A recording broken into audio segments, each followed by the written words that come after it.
Okay, so those who missed the last class, what we did here is that sorry, we we understood the internal flow, the laminar pipe flow problem for constant surface and constant temperature, several relations, and how what is the entry length or entrance length and how it affects. So all these parts. So the thing that we are yet to complete is now, instead of laminar flow, if there is turbulent flow. So uh, turbulent pipe flow problem.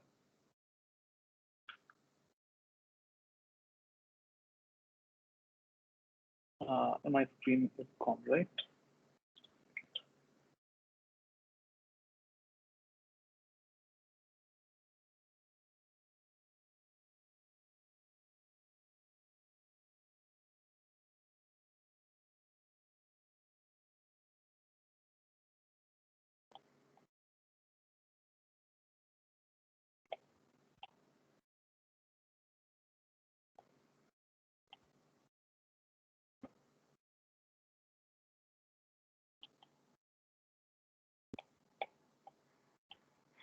What is that?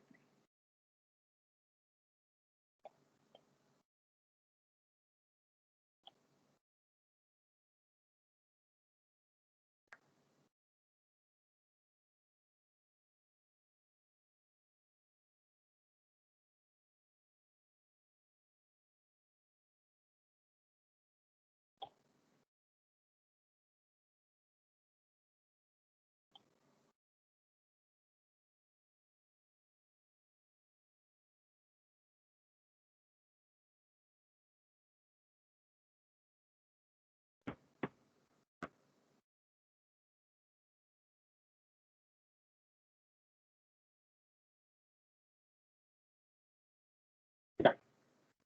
Okay, so uh, for pipe flow problem, we know that when the Reynolds number is actually more than 10,000, we have a situation of turbulent flow. Now, for turbulent flow, we also have several correlations to estimate the friction factor that you know, because the surface roughness actually enhances this chaotic nature during the turbulent flow. And so the point, if you remember the Moody's chart or Moody's diagram, you would see that the surface roughness, that E by D, the surface roughness E, comes into play when we have the turbulent region. Now the point is that for smooth pipe, when the roughness is not there, okay, if we consider smooth tube or smooth pipe, then the friction factor in the turbulent flow, do you remember any relation for that? Anyone? That how to estimate friction factor? Any relation? So one of such relation is the F is equals to 0.79 by ln RE minus 1.64 or minus 2. This is valid for in the range of Reynolds number this.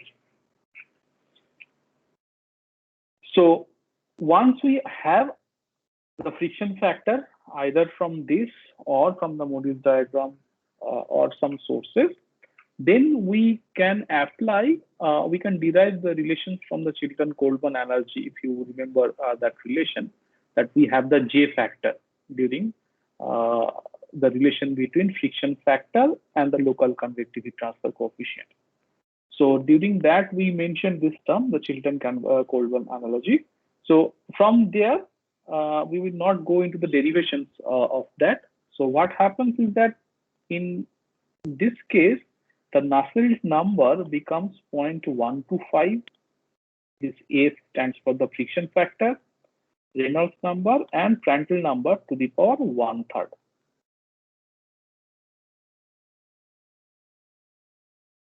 So this is mentioned for the Nusselt number calculation.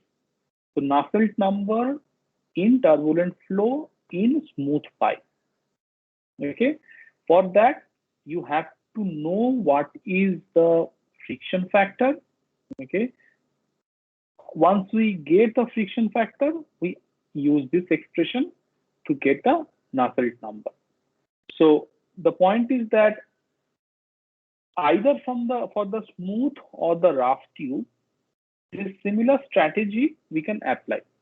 That means our first step would be to estimate what is the friction factor for the flow, and then we apply a suitable Nusselt number correlation that is available for the range of the Reynolds number and Prandtl number to estimate the heat transfer coefficient or the convective heat transfer coefficient.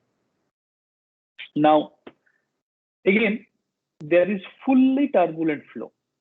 Okay, so the fully developed turbulent flow. So the situation is that we have fully developed turbulent flow, smooth pipe or smooth tube. Okay, then typically what happens, the friction factor can be written or can be expressed by this simple correlation.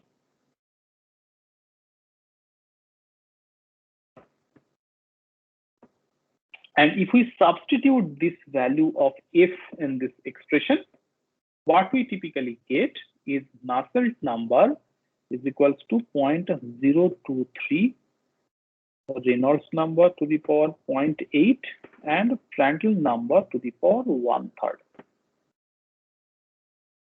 This is valid for 0.7 in the range of 160, and the Reynolds number more than 10,000. This expression is called the Colburn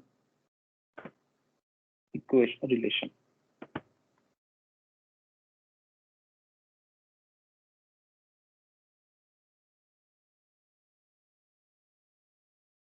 This Colburn equation, whatever it predicts. Now, the point is that all these correlations for turbulent flow specifically are usually derived from experimental measurement, because theoretical development or theoretical understanding, theoretical model development of turbulent flow is quite cumbersome.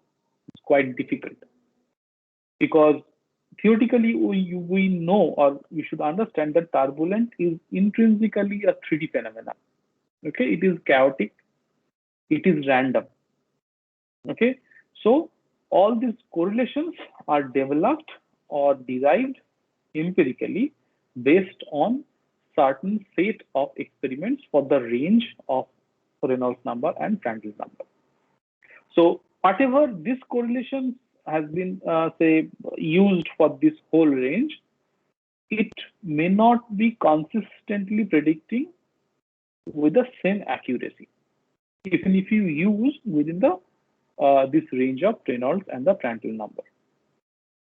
Okay, so to improve the accuracy of this prediction further, there is another variation of this expression or this relation, which is a famous expression, is called the Ditus-Boelter equation. Now, this equation you must remember. The only variation here is that I'm writing the Prandtl number to the power n, where n is equals to 0.4 for heating cases, when there is heating in the system, and n is equals to 0.3 for cooling scenarios.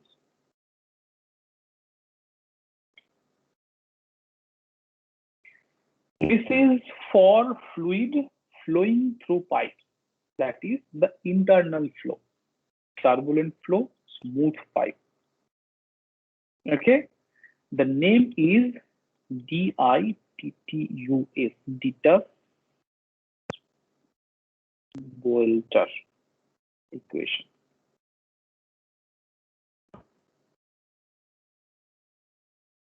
Okay.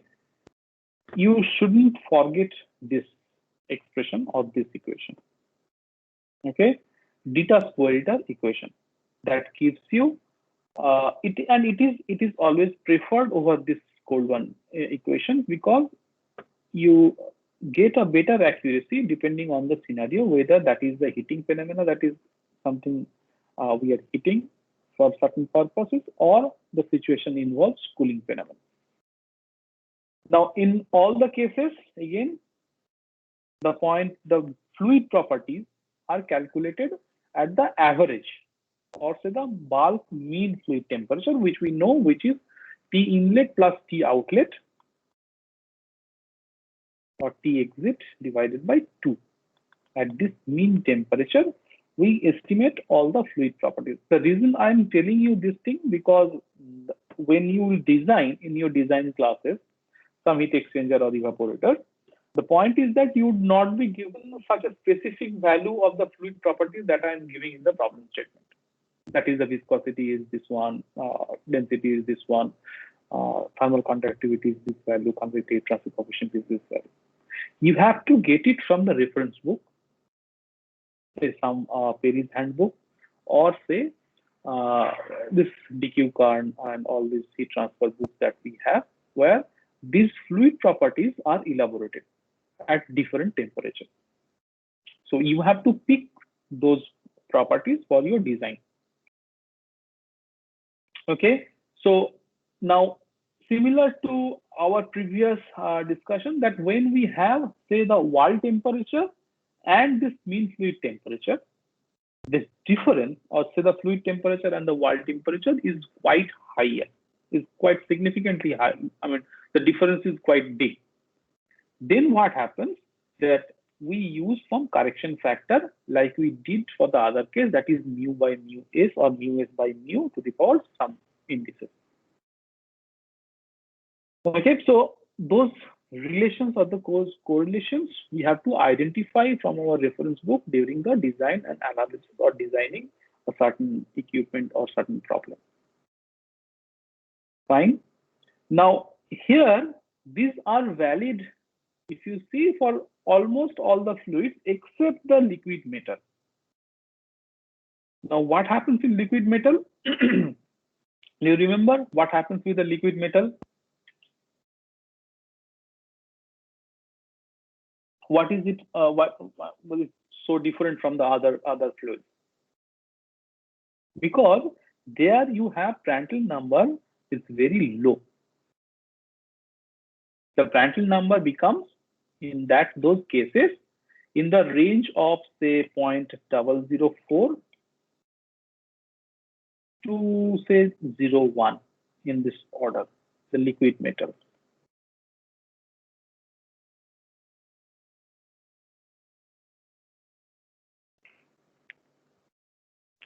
Okay, so in such cases, and when the Reynolds number is in the range of 10 to the power 4 to 10 to the power 6, like we have seen here, for the liquid metals, again, okay, before that, let me tell you this scenario. This in turbulent cases, okay, in laminar cases, we have explicitly seen that there is constant surface temperature, one condition, and constant surface flux, the other conditions. For these two conditions, we have seen that there are different correlations available. Okay, but in turbulent cases, these thermal conditions, also the surface conditions, have a minimal effect or influence on the overall result. Okay, so usually these simple correlations works in both the cases. Okay, so and preferably when the range of working condition is these, the Prandtl number and the Reynolds number are in the typical conventional regime. 0.7 to 160. But when it comes to the liquid metal, these are again, we are having two different scenarios. That is, say the liquid metals having surface temperature as constant. In that case, we have Nusselt number.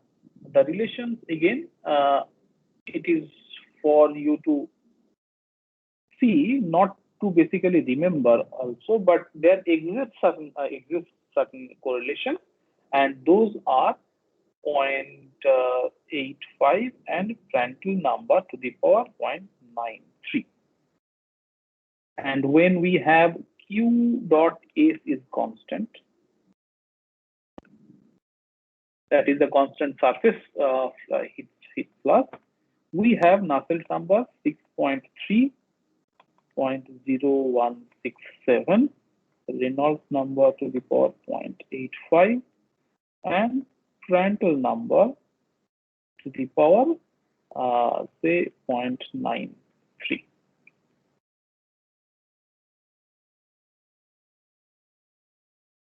Now, in these cases, the one thing that you should remember is that here the Prandtl number are evaluated on the surface in case of liquid metal, and particularly for these relations, for when we use such correlation. So look carefully, what is the fluid, what is the Prandtl number range, what is the Reynolds number range, and find out appropriate correlation to use it for your problem. Now, all these discussions are for the smooth surface.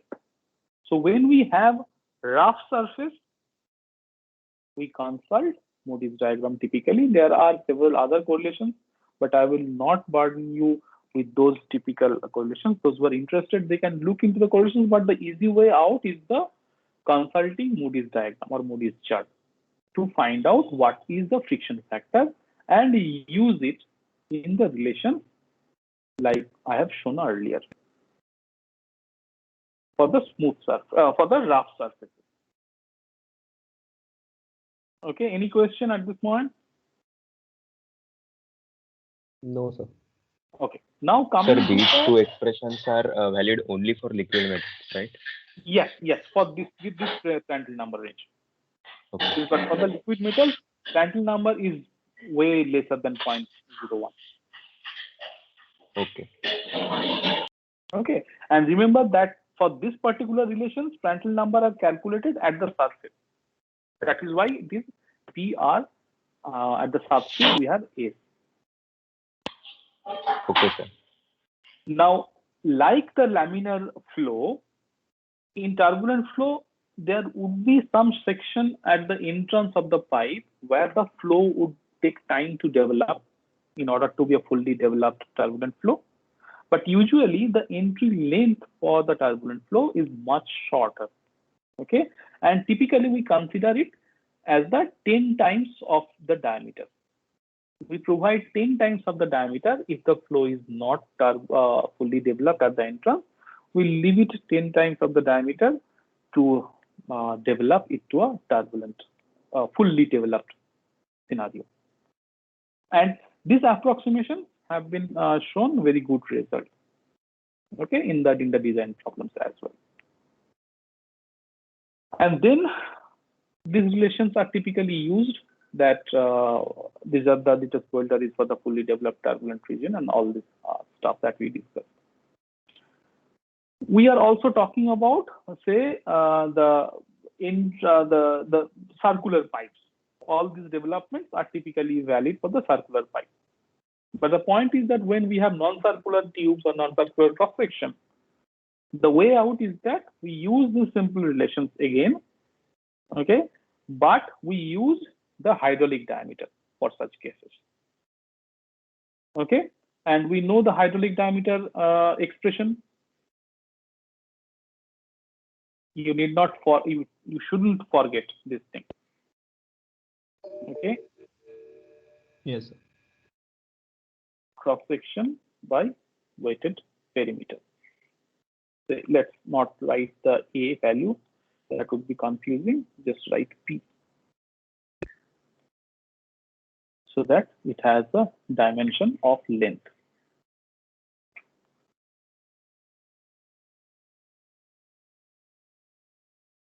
So when we have concentric annulus now, so the scenario is something like this, that we will hear the term called the double pipe heat exchanger. So we have, say, a concentric cylinder.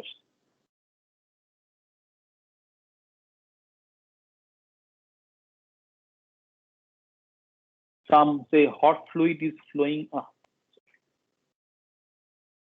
Say some hot fluid is flowing through the inner pipe, and a colder fluid is flowing on the outer, or say in the annulus.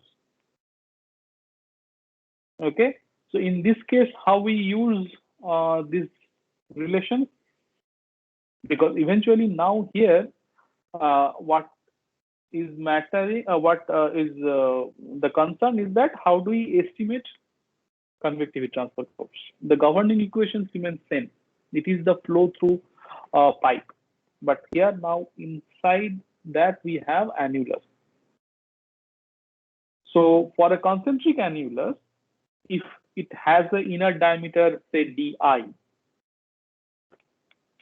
and the outer diameter, say do, okay, again in this case we find what is the hydraulic diameter. Okay, what would be the hydraulic diameter in this case?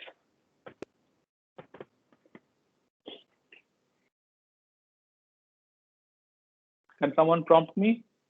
I have the relations written here. Like, sir, for the inner pipe is flow, like fluid is also flowing in inner pipe as well. Yes. So there is a kind of an inner pipe and there is the outer pipe. Inner pipe has a diameter of di, and the outer pipe we have a diameter do.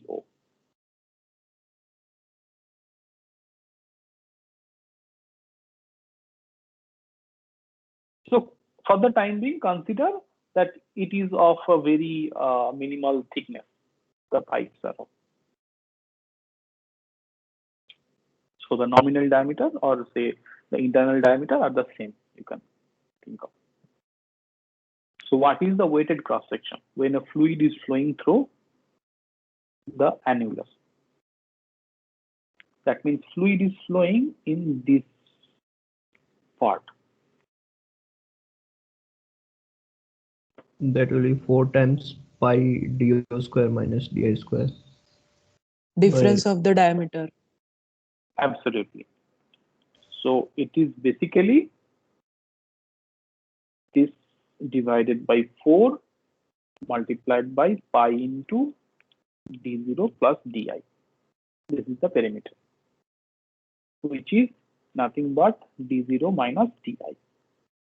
So hydraulic diameter in case of an annulus is the diameter, the difference between the two pipes diameter. Now here in such scenario, there will be two different Nusselt numbers. One is based on the inner surface, or the inner tube surface. Okay, and the other one would be based on the outer tube surface. One related to this one, the other related to this point, depending on the surface condition. So the definition of Nusselt number would be either based on the inner tube, which is hi di by k, or say the dh, hydraulic diameter,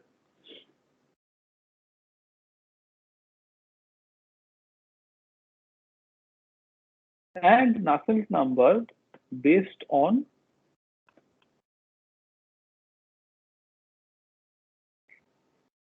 the outer surface.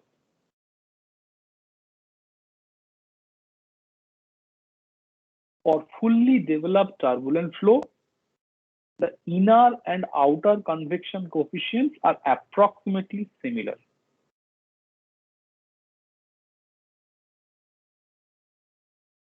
Okay, and the scenario becomes that a non-circular duct in which the flow is happening and where the hydraulic diameter is T0 minus Ti.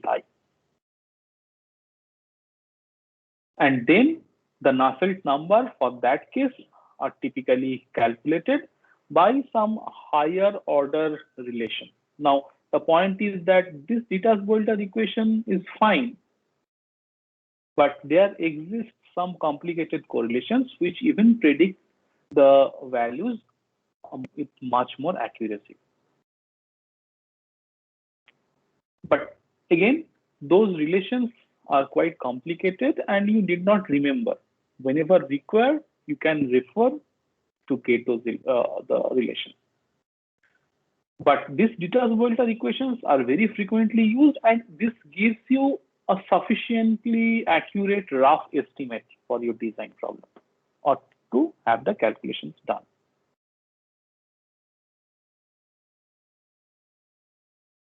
Okay, so the point is that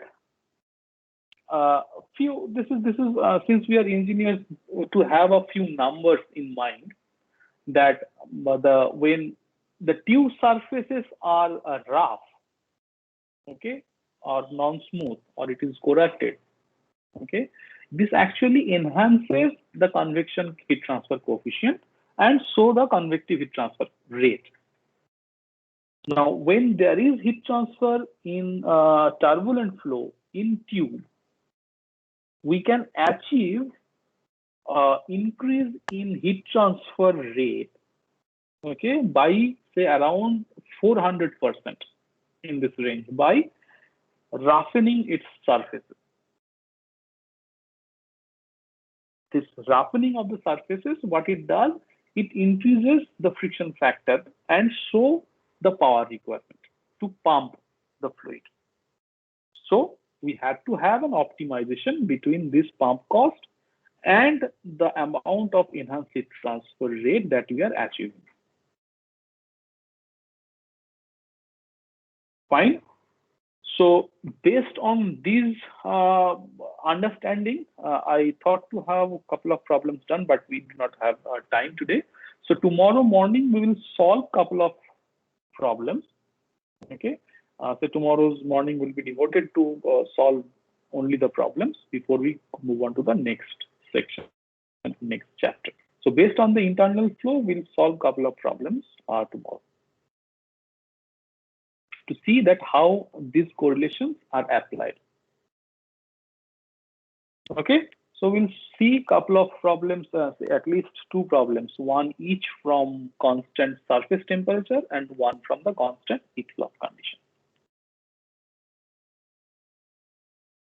Okay, any question, any doubt? Sir, the first equation that you gave today, is it for fully developed region or the developing part? You're containing F. Sir, this one Nu is equal to 0.125 F RE PR to the power 1 by 3. That equation. Right? This one. Yes, sir. This one. This one is for say smooth pipe. Okay, so for smooth pipe, we use this relation for the friction factor calculation, and then to calculate the Nusselt number in turbulent flow, this is a generic expression, and in this range, Okay. it works better. But then there is a development to have it more robust or say better predicting equations or relations. Okay, sir. Okay. Any other question? Okay then. So I stop the class today and we'll see you tomorrow.